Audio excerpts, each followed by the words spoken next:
Break के बाद स्वागत है आप सभी का के चैनल में और इसी के साथ ही एक बार फिर से नजर डाल लेते हैं आज की हेडलाइंस पर। हेडलाइंस पावर्ड बाय के न्यूज साप्ताहिक समाचार पत्र जो रखे आपको आगे। को स्पॉन्सर्ड बाय स्वर्ण आभा ज्वेलर्स जो दे 100% शुद्धता की गारंटी और ब्लूमिंग वैली जो आपके अपनों तक पहुंचाए आपका प्यार। ब्यास नदी में गिरी निजी बस, 18 की मौत, 26 घायल। घायलों का क्षेत्रीय अस्पताल मंडी में चल रहा है उपचार। बस की तेज रफ्तारी बताई जा रही है हादसे की वजह। होमवर्क न करने पर हमीरपुर के पंकज ने खुद को किया आग के हवाले। 65% झुलसे छात्र ने टांडा में तोड़ा तब गांव में छाया मातम। प्रदेश में 12 स्कूल हुए बंद, 8 स्कूल बंद होने की कगार पर। वहीं दूसरी तरफ सरकार लगातार जुटी है नए स्कूल खोलने में।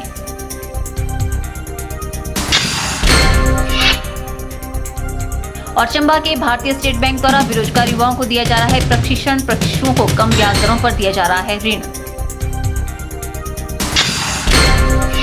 इन दिनों चंबा के भारतीय स्टेट बैंक द्वारा संचालित ग्रामीण स्वरोजगार प्रशिक्षण संस्थान में जिला के बेरोजगार युवाओं के लिए डोमेस्टिक इलेक्ट्रिकल अप्लायंसेस विषय पर 30 दिवसीय प्रशिक्षण शिविर का आयोजन किया जा रहा है। वहीं इसके साथ बैंक द्वारा प्रशिक्षण प्राप्त प्रशिक्षुओं को कम ब्याज दरों पर ऋण भी दिया जा रहा है ताकि वह इस निशुल्क प्रशिक्षण को हासिल करने के बाद अपना रोजगार भी शुरू कर पाएं। जिला चंबा के बेरोजगार युवाओं को इलेक्ट्रीशियन व इलेक्ट्रिकल जैसे रोजगार के कोर्सों के साथ जोड़ने के लिए चंबा के भारतीय स्टेट बैंक द्वारा संचालित ग्रामीण स्वरोजगार प्रशिक्षण संस्थान बालू में इन दिनों 30 दिनों के डोमेस्टिक इलेक्ट्रिकल अप्लायंसेस विषय पर प्रशिक्षण शिविर का आयोजन किया जा रहा है। प्रशिक्षण शिविर के बारे में जानकारी देते हुए संस्थान में कार्यरत प्रशिक्षक मीना शर्मा ने बताया कि इस प्रशिक्षण में युवकों को बिजली तथा उनसे जुड़े उपकरणों के विषय में जानकारी दी जा रही है तथा नई नई तकनीकों से अवगत करवाया जा रहा है ताकि युवक आत्मनिर्भर और स्वावलंबी बन सके। यहाँ पे हमारे अभी जो ट्रेनिंग प्रशिक्षण कार्यक्रम चल रहा है वो है बिजली उपकरण पे, जो कि 30 दिन का कोर्स है ये।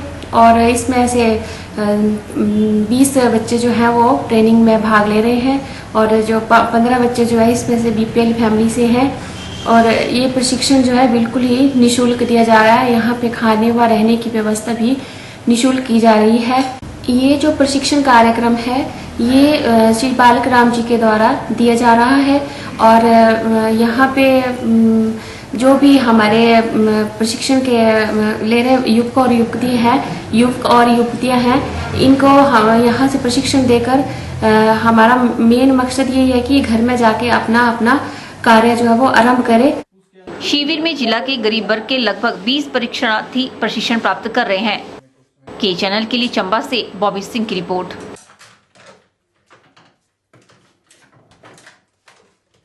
हिमाचल प्रदेश में संतरा, गलगल सहित नींबू प्रजाति के सभी फलों का बीमा होगा। सेब के पेड़ अगर आंधी से गिरे तो इसका भी बीमा लाभ मिलेगा। राज्य सरकार के बागवानी विभाग ने मौसम आधारित संशोधित फसल बीमा योजना की अधिसूचना जारी कर दी है।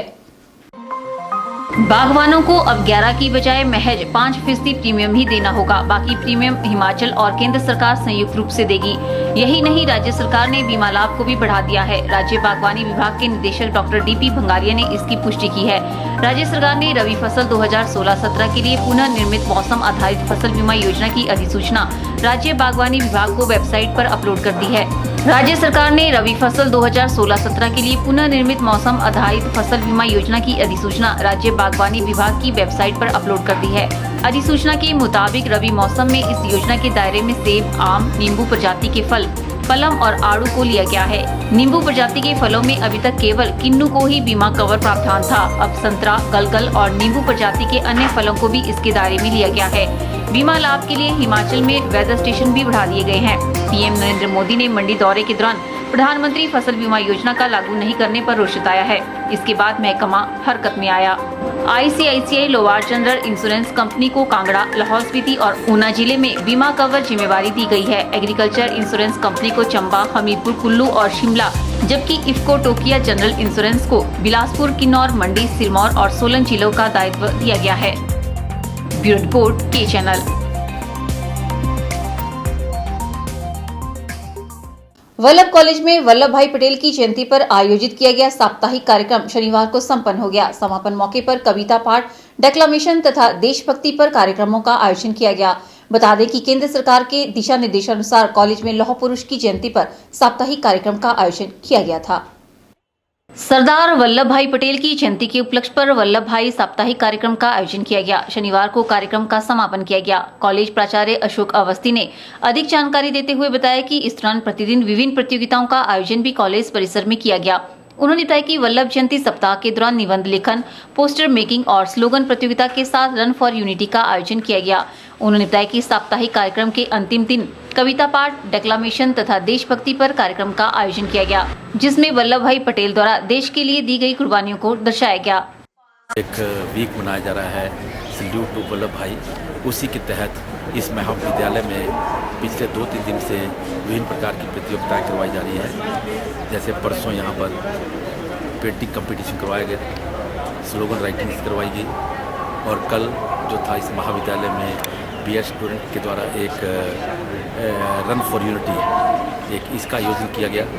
आज इस प्रोग्राम का समापन होने जा रहा है और इसी के तहत आज यहाँ पर कविता पाठ का आयोजन किया जा रहा है, डेक्लेमेशन करवाया जा रहा है और साथ में जो देशभक्ति से रिलेटेड जो गाने हैं वो यहाँ पर जो है इस महाविद्यालय के बच्चे जो है प्रस्तुत करेंगे।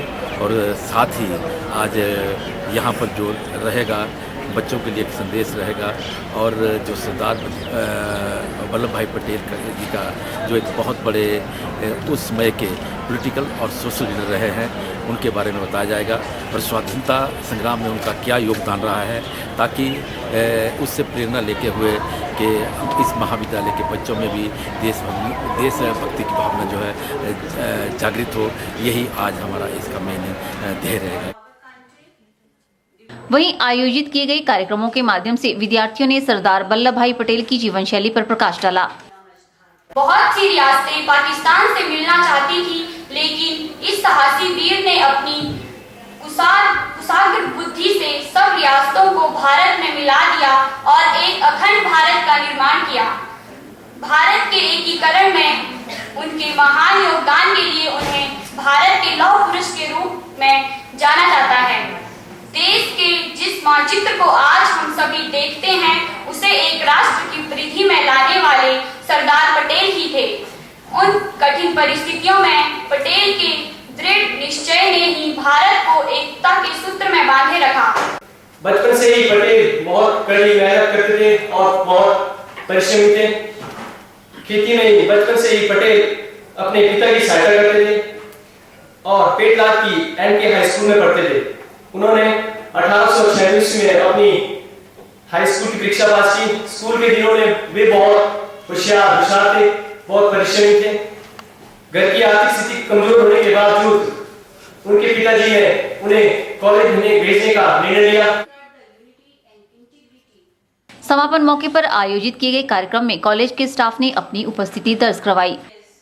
कैमरा पर्सन युगल के साथ ब्यूरो रिपोर्ट के चैनल मंडी। यहाँ रुकते हैं एक छोटे से ब्रेक के लिए। ब्रेक के बाद भी खबरों का सिलसिला यूं ही जारी रहेगा। आप बने रहिए हमारे साथ। गुप्ता शॉल एम्पोरियम, जहां आप पाएंगे बेहतरीन व उच्च क्वालिटी की शॉल की विस्तृत वैरायटी। यहां pure woollen Kullu shawl, Kashmiri shawl, angora shawl, cashmilon shawl, feather shawl, pashmina shawl के साथ ही शॉल की और भी बहुत सी वैरायटी उपलब्ध है। तो देर न कीजिए और आज ही पहुंचे गुप्ता शॉल एम्पोरियम, सब्जी मंडी के साथ नेर चौक, डिस्ट्रिक्ट मंडी। मोबाइल 9459125400। अपनी फोटो भेजने के लिए हमें ईमेल करें knewschannel@gmail.com। अपने फोटो के साथ साथ अपना नाम व पता लिखना ना भूलें। आपको करना क्या है, सिर्फ अपनी फोटो को हमें ईमेल के जरिए या व्हाट्सएप के जरिए भेजना है, जिससे आप इस कॉन्टेस्ट में हिस्सा ले सकते हैं।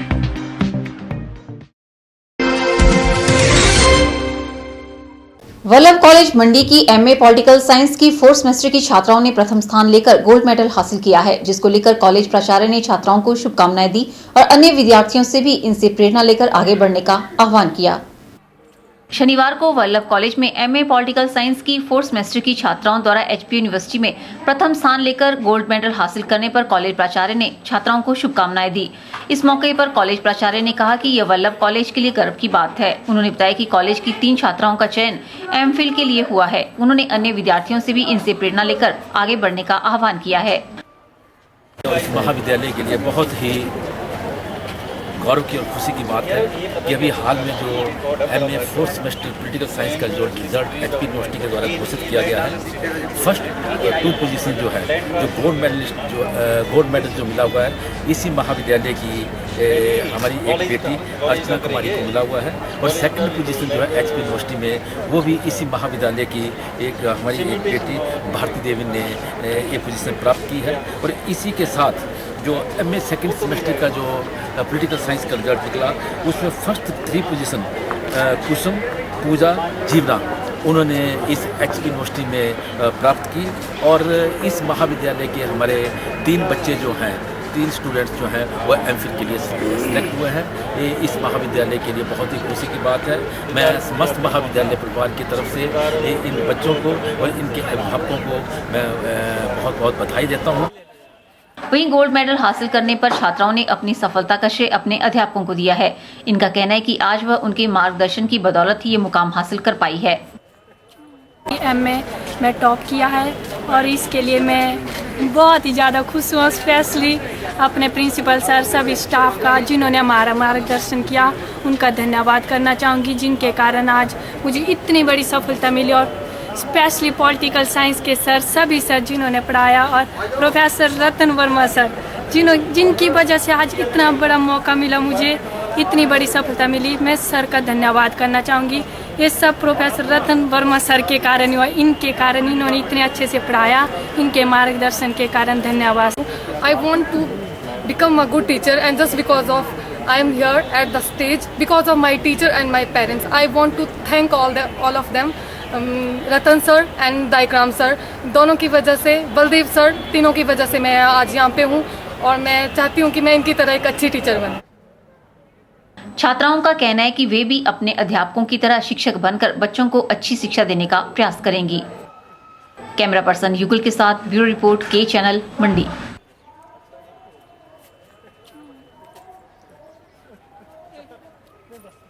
चंबा के प्राचीन इतिहास व क्रिकेट प्रेम को जिंदा रखते हुए चंबा की वेटरन क्रिकेट टीम इस बार कांगड़ा व नाहन में जाकर क्रिकेट मैच खेलेगी। ये जानकारी वेटरन क्रिकेट टीम के सदस्य एससी नैयर ने दी। हर वर्ष की भांति इस वर्ष भी चंबा की वेटरन क्रिकेट टीम चंबा के बाहर क्रिकेट खेलने जा रही है। इसके तहत चंबा की वेटरन टीम 13 नवंबर को कांगड़ा के धर्मशाला इंटरनेशनल क्रिकेट स्टेडियम व 27 नवंबर को नाहन चौगान में क्रिकेट मैच खेलेगी। इस बारे में जानकारी देते हुए वेटरन क्रिकेट टीम के सदस्य एससी नैयर ने बताया कि राजाओं की परंपरा को आगे बढ़ाते हुए वेटरन टीम हर वर्ष पहले एक जिले के साथ क्रिकेट मैच खेलती थी, लेकिन इस बार 2 टीमों के साथ क्रिकेट मैच खेला जाएगा। पहले हम एक दफ़ा एक ही जिलों में खेलने जाते हैं, लेकिन भाई इस बार डिसाइड ये किया है कि जो हमारी वेटरन क्रिकेट टीम है, ये 13 तारीख को मैच खेलेगी अपना धर्मशाला स्टेडियम में। इसके लिए हमने प्रेसिडेंट अनुराग ठाकुर जो एचपीसी, उनसे बात की थी, तो उन्होंने कहा था कि ठीक है, जो वेटरन टीम है वो धर्मशाला स्टेडियम में 13 तारीख को ग्राउंड खाली है, तो उसके लिए हमने उनसे इजाजत ले ली है। 27 तारीख को हम नान मैच खेलने जाएंगे। चंबा की टीम नान के लिए 24 तारीख को रवाना हो जाएगी। गौरतलब है कि प्राचीन काल में चंबा के राजा अन्य राजाओं के साथ क्रिकेट मैच खेलने जाते थे। उसी परंपरा को आगे ले जाने के लिए सीनियर सिटीजन वेटरन क्रिकेट द्वारा अन्य जिलों की टीमों के साथ क्रिकेट मैच खेले जाते हैं। के चैनल के लिए चंबा से बॉबी सिंह की रिपोर्ट। हिमाचल प्रदेश में शिक्षा विभाग के दिन प्रतिदिन बुरे हाल होते जा रहे हैं। आपको जानकर हैरानी होगी कि मंडी जिला में 12 सरकारी स्कूल बंद हो चुके हैं और 8 स्कूल बंद होने की कगार पर हैं।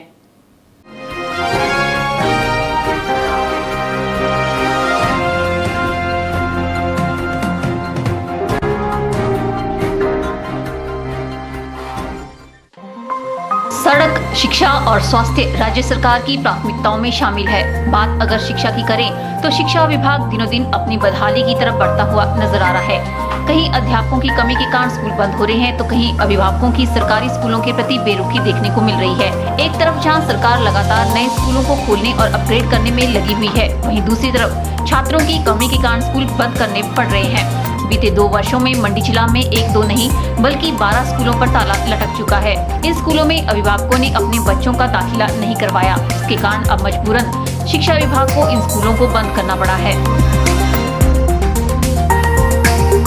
हैरत की बात यह है कि शिक्षा विभाग भी इन स्कूलों में बच्चों का दाखिला करवाने में पूरी तरह से नाकाम साबित हुआ है। 12 स्कूलों को तो बंद करने के आदेश जारी कर दिए गए हैं, लेकिन 8 स्कूल और ऐसे सामने आए हैं जिनमें कोई दाखिला न होने के कारण अब इन्हें भी बंद करने की नौबत आ गई है।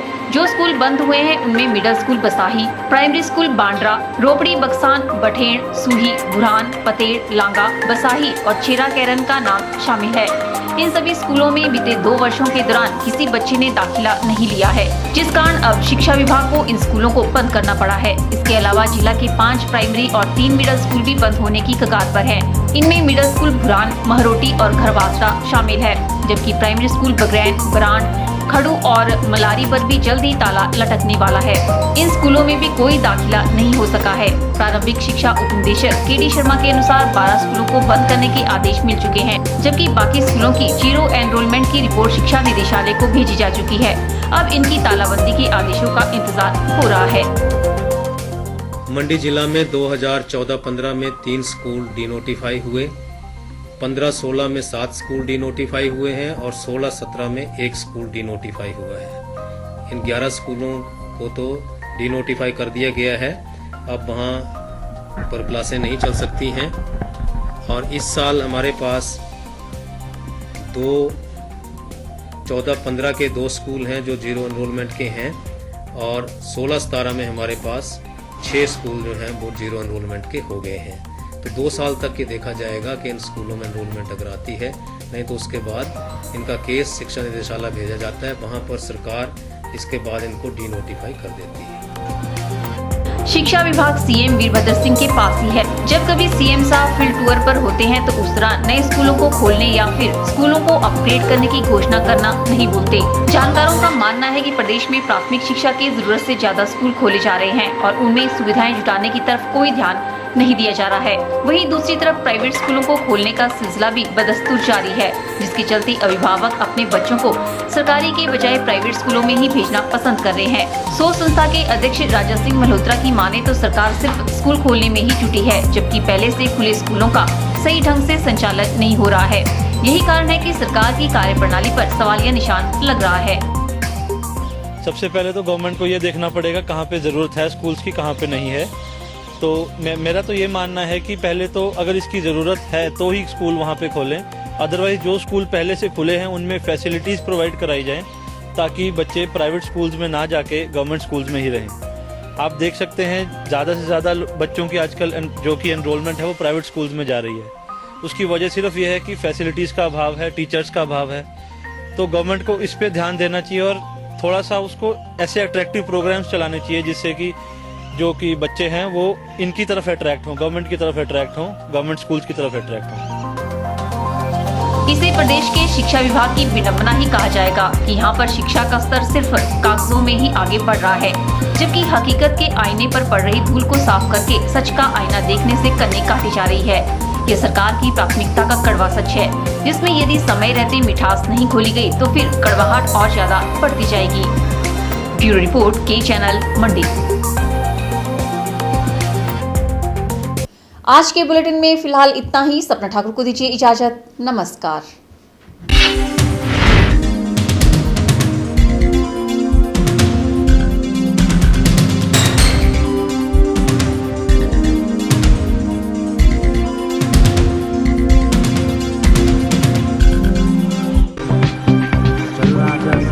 अपनी फोटो भेजने के लिए हमें ईमेल करें knewschannel@gmail.com। अपने फोटो के साथ साथ अपना नाम व पता लिखना ना भूलें। आपको करना क्या है, सिर्फ अपनी फोटो को हमें ईमेल के जरिए या व्हाट्सएप के जरिए भेजना है, जिससे आप इस कॉन्टेस्ट में हिस्सा ले सकते हैं।